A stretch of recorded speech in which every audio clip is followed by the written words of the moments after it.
ঈদুল আজহার ছুটিকে কেন্দ্র করে কক্সবাজারে পর্যটকের ঢল নেমেছে। ভ্রমণ পিপাসুদের পদচারণায় মুখর সমুদ্র সৈকত। পর্যটকদের নিরাপত্তায় নেওয়া হয়েছে বিশেষ ব্যবস্থা।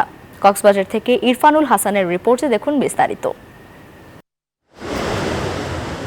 ঈদুল আজহার দ্বিতীয় দিন আজ। জ্যৈষ্ঠের উষ্ণতায় সূর্যের প্রখরতা বাড়লেও তিল ধারণের ঠাঁই নেই কক্সবাজার সমুদ্র সৈকতে।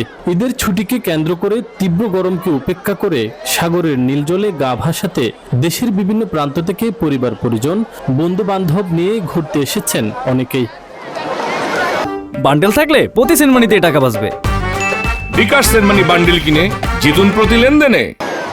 ঈদের প্রথম দিনে পর্যটক সমাগম কিছুটা কম থাকলেও আজ লোকে লোকারণ্য কক্সবাজার সমুদ্র সৈকতের কলাতুলি, সুগন্ধা ও লাবণী সহ সবকটি পয়েন্ট।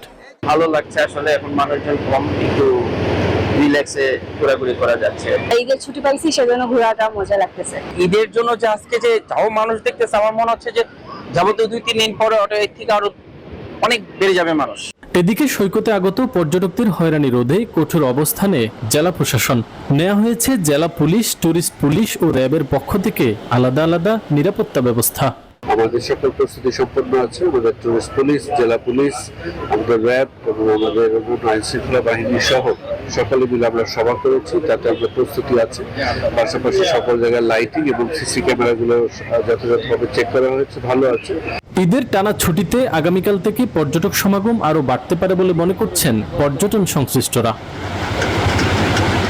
ইরফানুল হাসান, নিউজ 24, কক্সবাজার।